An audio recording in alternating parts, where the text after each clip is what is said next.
Hello friends, ये है सेबी का इकोनॉमिक्स सिलेबस और हम कवर कर रहे थे demand and supply for money. Last video में हमने डिमांड फॉर मनी के सारे थ्योरीज कंप्लीट किए। अब इस वीडियो में हम सप्लाई फॉर मनी देखेंगे। फ्रेंड्स, ये टॉपिक हमने आरबीआई ग्रेड बी के कोर्स में ऑलरेडी कवर किया है, जहां हमने इवोल्यूशन ऑफ मनी और यह मनी मल्टीप्लायर पढ़ा था। ये पढ़ने से आपका सप्लाई फॉर मनी का टॉपिक कवर हो जाएगा।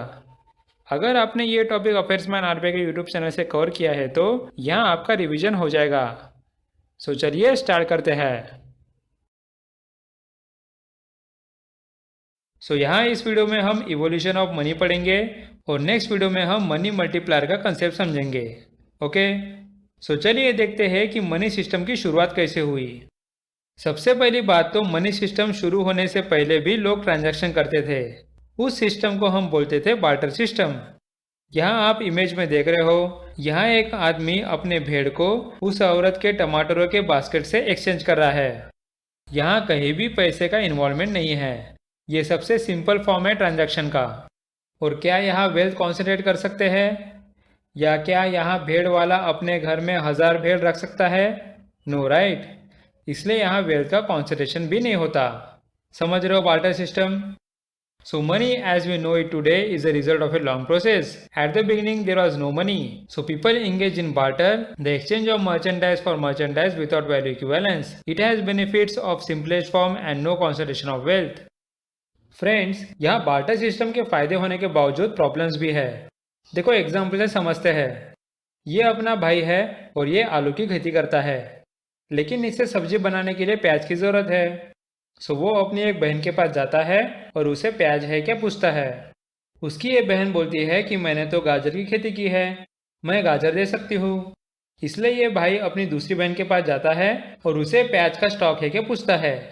या फॉर्चुनेटली उसकी दूसरी बहन ने प्याज की खेती की है और वो 1 किलो प्याज दे सकती है। अपना भाई 1 किलो आलू लेके जाता है और 1 किलो प्याज मांगता है, लेकिन उसकी बहन राजी नहीं होती। वो बोलती है कि प्याज मार्केट में कम है, इसलिए उसे 2 किलो आलू चाहिए। इस वजह से दूसरी बहन के साथ भी ट्रांजैक्शन हो नहीं पाता। समझ रहे हो? हर इंसान के अलग अलग बॉन्ड्स रहने की वजह से ट्रांजैक्शन हो नहीं पा रहा। इसलिए यहाँ डबल कोइंसिडेंस ऑफ बॉन्ड्स होना जरूरी है। अगर 2 लोगों के बॉन्ड्स मिले तो ही ये ट्रांजैक्शन हो सकता है। ओके, चलो अब बार्टर सिस्टम की अगली प्रॉब्लम देखते हैं। सोचो कि हमारे अंबानी जी को जियो का मोबाइल बनाना है। यहाँ उन्हें 2 चीज़ों की ज़रूरत है, एक तो सिम कार्ड और दूसरा मोबाइल के पार्ट्स। अब जब ये बाहर से दोनों चीज़ों को खरीदने जाते हैं तो बनाने वाले के कोइंसिडेंस ऑफ बॉन्ड्स ना रहने की वजह से इनका भी ट्रांजैक्शन हो नहीं पाता। इसलिए वो सोचते हैं कि जाने दो, इतनी परेशानी करने से अच्छा हम हमारे फैक्ट्री में ही सिम और मोबाइल बना लेते हैं। इससे क्या होगा फ्रेंड्स?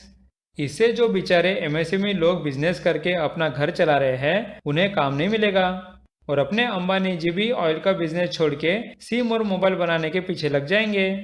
इससे डिवीजन ऑफ लेबर नहीं होगा और बिजनेस के साथ इकोनॉमी भी ग्रो नहीं होगी। समझ रहे हो? अब देखते हैं बार्टर सिस्टम में अगला प्रॉब्लम क्या है। सोचो कि ये डायमंड बेचने वाला है और उसे एक साइकिल खरीदनी है। अब क्या वो इस बड़े डायमंड को यूज करके साइकिल खरीद सकता है? बिल्कुल नहीं। उसे ये डायमंड ब्रेक करके छोटे टुकड़े करने पड़ेंगे और उसका यूज करके वो साइकिल खरीद सकता है। लेकिन फ्रेंड्स मुझे बताओ, क्या ये छोटे डायमंड ये ओनर वापस बड़े डायमंड में कन्वर्ट कर सकता है? नहीं, मतलब ये चीज़ फंजिबल नहीं है। और एक चीज़ बताओ कि क्या ये बड़े डायमंड का प्राइस इन छोटे डायमंड्स को मिलाकर इक्वल आएगा? ये भी नहीं है। इसमें डिविजिबिलिटी की भी प्रॉपर्टी नहीं है। फ्रेंड्स, ऐसे सब परेशानियों की वजह से बार्टर सिस्टम रहकर भी हमें मनी सिस्टम लाना पड़ा। अब मनी सिस्टम के फायदा क्या है, ये हमें उसके फंक्शन समझ के पता लग जाएगा। अब यहाँ ये 10 रुपीज़ का कॉइन देखो, क्या इसकी वैल्यू कल 5 रुपीज़ हो जाएगी या फिर 2 रुपीज़ हो जाएगी? नहीं राइट, ये वैल्यू फिक्स रहेगी। मनी का पहला फंक्शन है मेजर ऑफ वैल्यू। अब इस 10 रुपये का यूज़ करके मैं एक एप्पल खरीद सकता हूँ, मतलब इसका यूज़ करके किसी चीज़ से एक्सचेंज कर सकते हैं। मनी का दूसरा फंक्शन है मीडियम ऑफ एक्सचेंज। अब हमारा ये कॉइन हमें जेब में लेके नहीं घूमना, तो हम उसका क्या कर सकते हैं? एक तो हम उसे हमारे बैंक अकाउंट में रख सकते हैं या कहीं इन्वेस्ट कर सकते हैं। इसका मतलब हमने हमारे 10 रुपये इन चीज़ों में स्टोर करके रखी है। Okay, next function of money is store of value. Which is in savings and investments. और फ्रेंड्स सोचो कि हमने ये वैल्यू बैंक अकाउंट में स्टोर करके रखी है। सो क्या मैं ये 10 रुपीज़ इस अकाउंट से मेरे बहन के HDFC अकाउंट में ट्रांसफ़र कर सकता हूँ? बिल्कुल कर सकता हूँ। सो मनी का अगला फंक्शन है transfer of value. Next friends, ऐसा भी हो सकता है कि जो वैल्यू हमने बैंक अकाउंट में स्टोर करके रखी है उससे बैंक लोन दे रही है और वो बॉरोवर से हर महीने EMI ले रही है, मतलब एक तरह का डिफ़ॉल्ट पेमेंट ले रही है। सो इसे हम बोलते हैं टाइम वैल्यू ऑफ मनी। समझ गए? सो ये सब मनी के बेनिफिट्स या फंक्शंस है। अब फ्रेंड्स, मनी सिस्टम सबसे पहले नोट या कॉइन से स्टार्ट नहीं हुआ। स्टार्टिंग में आया था कमोडिटी मनी, उसके बाद मेटालिक मनी, फिर उसके बाद आया पेपर मनी, बाद में बैंक मनी आया और लास्ट में क्रिप्टो करेंसी आ गई। सो चलिए फ्रेंड्स, इन सब सिस्टम को शॉर्ट में समझते हैं। सबसे पहला है कमोडिटी मनी। नाम से आपको समझ रहा होगा कि यहाँ किसी चीज़ को मनी बनाकर यूज़ करते थे। जैसे कि USA में था टोबैको, इंडिया में था कौरीज जो समुंदर के किनारे मिलती है, फिर एज़टेक में था कोको बीन्स और फिर फिजी में था व्हेल टीथ। समझ रहे हो? ऐसे कम्युनिटीज़ को मनी समझ के यूज़ करते थे। लेकिन इसमें कुछ प्रॉब्लम थे। सोचो कि USA का आदमी टोबैको लेके इंडिया में कुछ खरीदने गया, फिर वो कुछ खरीद नहीं पाएगा क्योंकि इंडिया में टोबैको की वैल्यू कुछ नहीं है, right? So face value was not same through our reason. Next सोचो कि हमारे इंडिया का आदमी कौरीज लेके एज़टेक कुछ खरीदने गया, तो एज़टेक के लोग इंडिया को कुछ नहीं देंगे। उसका रीज़न ये है कि इंडिया के बाहर के लोगों के लिए कौरीज की वैल्यू सेम नहीं है। सो face value was not same for outsiders. Next सोचो कि एज़टेक का आदमी कोकोई बीन लेके फिजी में जा रहा। सो अगर उसे फिजी में जाके व्हेल का दांत खरीदना है, सो फिर उसे कितने सारे कोकोई बीन्स लेके जाना पड़ेगा? बहुत सारे, right? So generally this was बल्कि टू कैरी। सो फ्रेंड्स, इन सब प्रॉब्लम्स को देखते हुए हमारे महाराजाओं ने मेटालिक मनी निकाला। नाम से समझ रहे हो कि यहाँ अलग अलग मेटल के कॉइन बनाए गए, जैसे कि गोल्ड कॉइन जिसे हम मोहर बोलते हैं और वो हाई वैल्यू ट्रांजैक्शन के लिए यूज़ होता था। नेक्स्ट है सिल्वर कॉइन जिसे हम रुपया बोलते थे और वो मॉडरेट वैल्यू ट्रांजैक्शन के लिए यूज़ होता था। और लास्ट में था कॉपर या ब्रॉन्ज का कॉइन, उसे हम दाम या पैसा बोलते थे। इसे हम रोज़मर्रा की चीज़ें लेने के लिए यूज़ करते थे।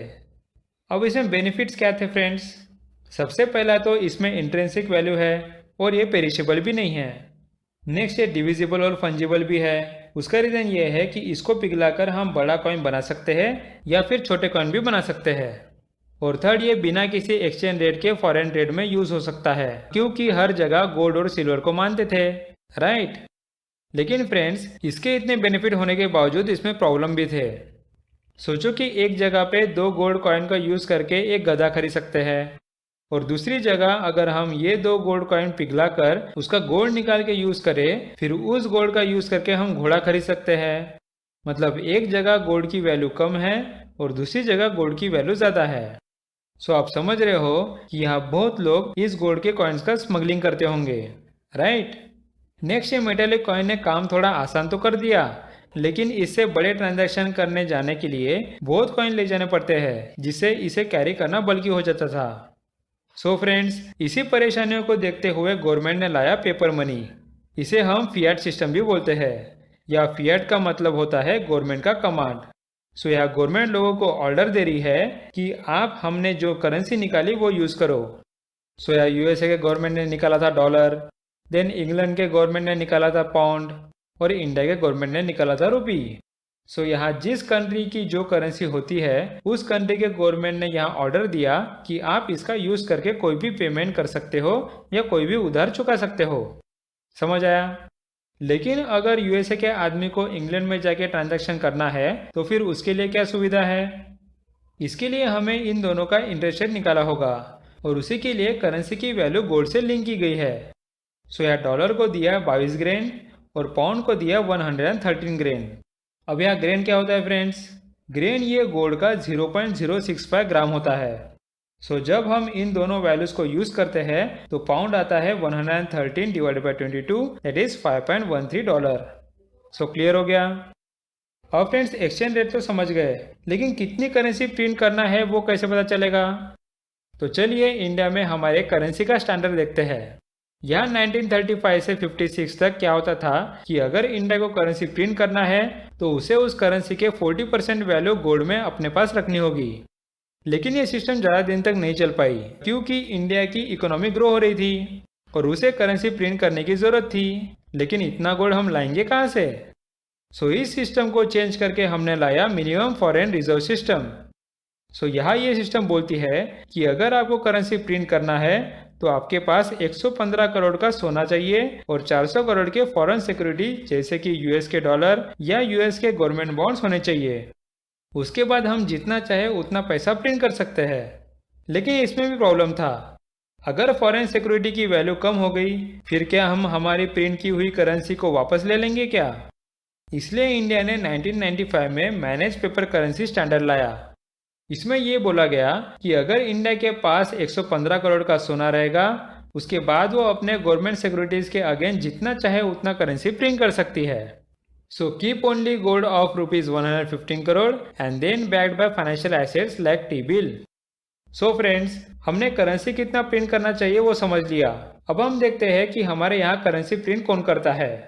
यहाँ आरबीआई एक्ट 1934 के तहत आरबीआई ₹2 से 1000 तक का नोट प्रिंट करती है और कॉइनेज एक्ट 2011 के तहत गवर्नमेंट सारे कॉइन मिंट करती है और साथ ही ₹1 का नोट भी प्रिंट करती है जिसमें फाइनेंस सेक्रेटरी की साइन रहती है। सो फ्रेंड्स, यहाँ तक फिएट करेंसी में हमने सब पढ़ लिया। अब हम देखते हैं बैंक मनी। ये वो सिंपल है। अब बैंक मनी में आएगा चेक, डिमांड ड्राफ्ट, एनएफटी और आरटीजीएस, फिर क्रेडिट कार्ड, डेबिट कार्ड और लास्ट में रुपए, वीज़ा एंड मास्टर कार्ड। ये सब वो सिंपल है। नेक्स्ट हम देखते हैं क्रिप्टो करेंसी। यहाँ समझते हैं कि ये आया क्यों था। देखो, जब ग्लोबल फाइनेंशियल क्राइसिस आया था उस वक्त यूएसए और बाकी कंट्रीज की इकोनॉमिक ग्रोथ गिर गई थी। मतलब यहाँ लोग परेशान थे और उसके पास पैसे या डॉलर ज़्यादा नहीं बचे थे। तो उस वक्त यूएसए की इकोनॉमी बढ़ने के लिए यूएसए की गवर्नमेंट ने बहुत सारे डॉलर प्रिंट करके मार्केट में फ्लो कर दिए। इससे इन्फ्लेशन बढ़ना चालू हो गया जिससे डॉलर की वैल्यू कम होने लग गई। सो जिन लोगों के पास पहले से ही डॉलर कम थे अब उसकी वैल्यू भी कम होने लग गई। सो ये लोग डॉलर से परेशान हो गए थे। इन्हें ऐसा कुछ करेंसी चाहिए था जो सेंट्रल बैंक ना निकालता हो और वो बाकी लोग एक्सेप्ट करे। इसलिए तभी बिटकॉइन का मार्केट शुरू हो गया था। अब फ्रेंड्स, बिटकॉइन निकाला किसने? बिटकॉइन 2009 में निकाला था सातोशी नाकामोटो ने। अब फ्रेंड्स, बिटकॉइन बनता कैसे है और उसकी प्रोसेस क्या है ये हमारे एग्जाम के लिए इतना इम्पोर्टेंट नहीं। इसका रीज़न ये है कि अभी बिटकॉइन जैसे बहुत सारे क्रिप्टो करेंसी आ गए हैं। बस इतना ही ध्यान रखो कि इस करेंसी का कोई लीगल बैकिंग नहीं होता है और इसे कोई सेंट्रल गवर्नमेंट नहीं चलाती। ओके, सो फ्रेंड्स, इसके साथ हमारा इवोल्यूशन ऑफ मनी का टॉपिक कवर हो गया है। नेक्स्ट वीडियो में हम मनी मल्टीप्लायर समझेंगे। So thanks for watching and meet you in the next video.